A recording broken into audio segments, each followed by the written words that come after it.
satellite and radar. It's raining. It's nothing heavy, and it's snowing out in eastern Oklahoma in the very highest of elevations in western Arkansas.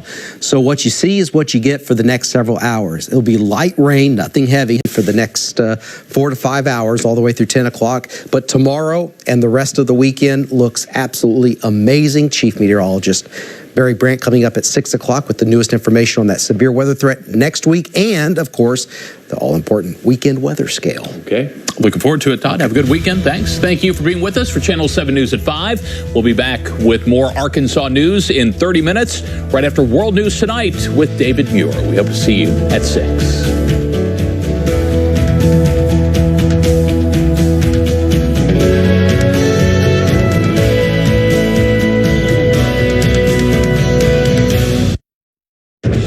Tonight, a special edition of World News Tonight from Turkey, the aftershocks, the apartment building that came crashing down today, and what we witnessed when we arrived at the scene.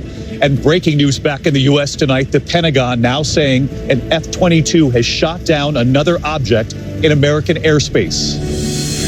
For the second time in a week, tonight the Pentagon says an F-22 has now shot down a high-altitude object. President Biden giving the order. Tonight the Pentagon is pressed about what it was and where it came from.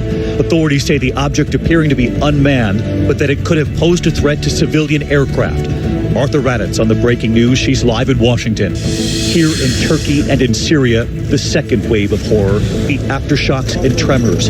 The 5.0 aftershock bringing down an apartment building 5 days after the earthquake.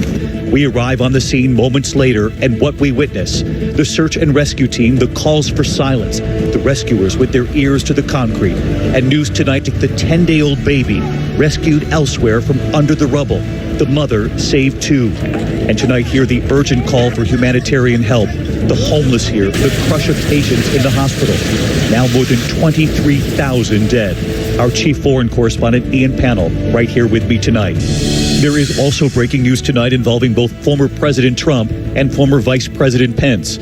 Sources telling ABC News former President Trump's legal team turned over another item marked classified found at Mar-a-Lago, and a laptop belonging to a Trump aide also retrieved by federal authorities. And tonight, the FBI searching the home of Mike Pence and what they found there.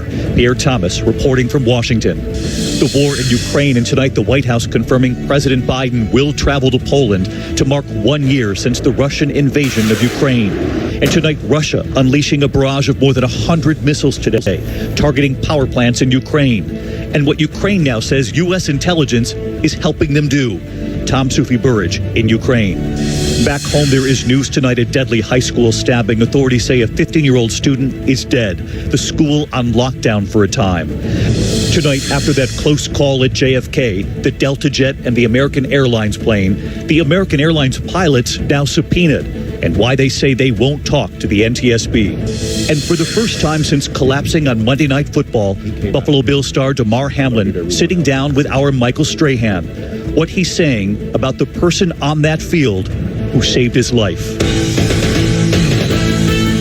From ABC News, this is ABC World News Tonight with David Muir, reporting tonight from the earthquake disaster zone in Turkey. And good evening tonight from Turkey. The horrific scene we witnessed here today, 5 days after the earthquake, the aftershocks. An apartment building came crashing down today, and what we witnessed at the scene. But we are going to begin tonight with the breaking news back in the U.S. We have learned from the Pentagon tonight that an F-22 has now shot down another high-altitude object flying over U.S. territory, discovered over Alaska. They say about the size of a small car, flying at 40,000 feet. They say it was at an altitude that might interfere with civilian aircraft. President Biden ordering it shot down. Tonight, the Pentagon says they still don't know the object's capability, purpose, or origin. The Pentagon confirming for the second time in a week that it was an F-22 that